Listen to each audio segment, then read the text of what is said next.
Hey there, I have a question that I received from a parent regarding her challenging 3-year-old. So I thought that I would actually do a bigger video and share it with my followers because I know that she is not the only one struggling with these things. So let's get to the question. Okay, so the parent shared that her 3-year-old has recently started saying, I don't want to everything. Sleep, bath time, dinner time, picking up toys, all of it. They've tried rewards, but they aren't seeing any success there. So some of the behaviors that they're seeing are screaming, stomping his foot, knocking things over, pushing a younger sibling. They are definitely concerned because they don't want him to hurt the younger sibling, and they also just want to generally understand and find a way to get more compliance from him. She did share that they have tried out of desperation a little pop on the bottom, but that just made things worse. I'll talk more about that in a moment. So the parent is definitely very aware that he's at an age where he wants to have some choice and some control. They're just trying to figure out how can they do this in a way that doesn't lead to a battle and so much frustration for both him and for them. So let's start by just talking just a little bit about what's going on in the brains of young children, because it's really important. It's one of our biggest tools that we have in our parenting toolbox is to understand brain development. Because when we do, it makes it easier for us to make sure that the interventions and the strategies that we're using with our young children are developmentally appropriate, meaning less frustration for them and less frustration for us. So I love the analogy used by Dan Siegel in The Whole Brain Child, a great book, which I recommend to any parent out there. He talks about the downstairs brain, the upstairs brain. The downstairs brain is the emotional part of the brain. The upstairs brain is the analytical problem-solving part of the brain. The downstairs brain, we know toddlers live down there, right? I'm always telling parents, your toddlers are living in the downstairs brain. This ability to go up there and do reasoning is not there yet. Preschoolers are also down in the downstairs brain a large proportion of the time. They go up the steps every now and then and start scoping out what's going on in the upstairs brain, but they don't really always reside there. And I think the tricky part is with this particular age group is they have this burgeoning growth in their vocabulary and can tell us all sorts of stories and comment on all sorts of things, which can be really deceptive for us as parents in the sense that I think a lot of times we think because they have all these words that they're understanding so many more things and have much more emotional regulation and ability to forecast what's going to happen if I do these things, which they really, really don't. They're still living out of a lot of that emotionality and still need help with emotional regulation. And there's some research out there that indicates that they really don't get to living in the upstairs brain most of the time until between the ages of 5 and 7. So let's talk about some of the strategies that the parent has already tried, starting with physical discipline. So there's all sorts of research out there. I will tell you that based on some of the research that I've read over the years, there is an indication that physical discipline can diminish a behavior up until about the age of 2, but then after that, its effectiveness significantly diminishes.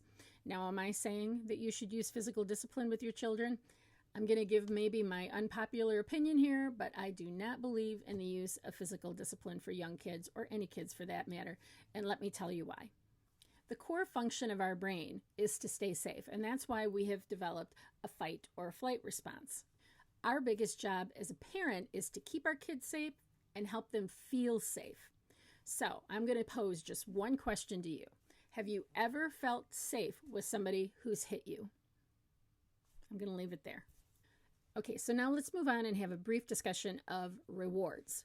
So let me give my unpopular opinion in that I do not believe that rewards are the way to go when we're trying to create positive behaviors in our children. And the reason for that is because it's an external validation.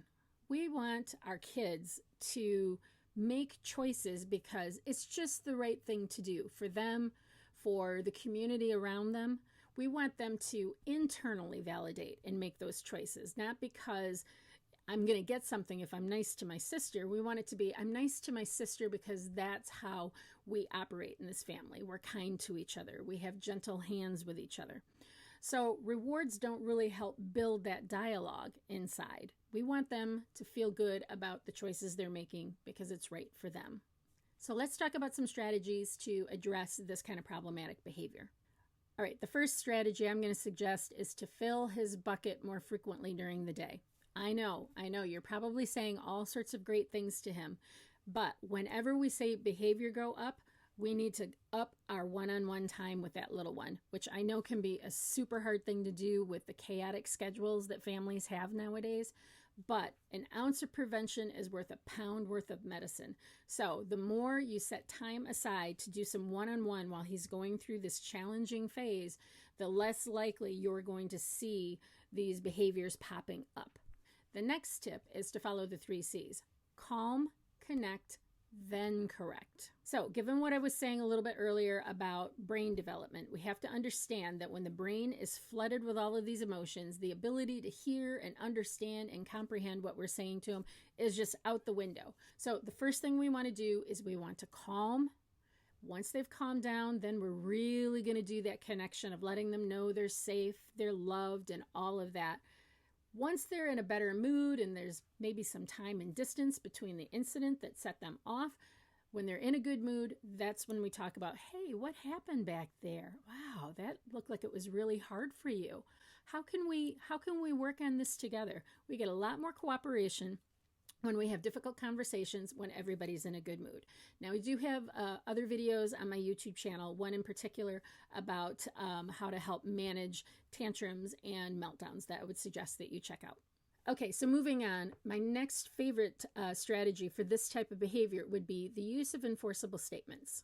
So using enforceable statements kind of takes some of those trigger words out of these conversations with our kids, but we're still letting them know what it is that our expectation is, as well as the fact that we're willing to do these other things. So an example of this might be either you pick up your toys or I will. Another one could be we can read a story after bath time. Or you may feel free to watch your show after you've picked up your toys. And you say it in a nice, calm voice. So we're letting them know. We're not saying, no, you can't do that, or you have to go brush your teeth right now. We are saying, I'm more than happy to read that story with you after you've brushed your teeth. Absolutely. So it's a great way to try to circumvent those power struggles with our littles. Okay, so my next strategy, if you've been following me, it's not going to be a shock to hear this one. Choices. Choices are a great way to share control with our children all throughout the day. You just pepper your day with lots and lots of choices. Do you want to wear your boots or your tennis shoes? Do you want to carry your coat or wear your coat? Do you want to use a spoon or a fork, napkin or a paper towel? Doesn't matter what these choices are. The idea is that every time you give him a choice, it's like putting money in the bank. So he feels like he has more control about his day. Kids who get more choices throughout the day are less likely to have tantrums and meltdowns. And then finally, the last strategy that I would suggest exploring would be perhaps incorporating the use of a visual picture chart as a part of your day. Now, I have a whole video on this, as well as a link to my picture schedule in my Etsy shop that you can check out on my YouTube channel. The reason that I'm suggesting the uses of a visual picture schedule is if you're going to up your one-on-one time, you can incorporate that into the visual picture schedules. I think it might really be helpful for the evening routine. It sounds like that's where the biggest battle is, so that you could say to them, all right, let's figure out our evening schedule. We've got these 5 things that we need to be done. What order do you want to do them in? Do you want to do the toothbrushing before bath or after bath? And have flexibility there, because who really cares what order it's done in, as long as it gets done. Okay, so that's it. Those are my tips and strategies to help deal with this really difficult stage. One last thing I do want to say is to remember not to take the things that your kids are doing personally. I know that is easier said than done, but we have to look at what's going on with our kids as they're growing through a lens of this is them trying to figure out their world. They're trying to figure out how much control they have. They're trying to figure out communication. So when we take the pressure off of ourselves, like this is them being disrespectful to me and why are they being so hurtful to me? It's them trying to learn, and they're doing it with you because no matter what they say or do, you're not going to love them any less. You may not like being around them in those moments, but you're never going to love them any less. So that's why they show the ugliest behaviors to us, right? And it's really a testament to your bond with them. So don't take these behaviors personally. Look at them more as an opportunity to help your child learn and to develop self-regulation. Okay, I hope you found that helpful. If you have any questions, pop them down in the comments.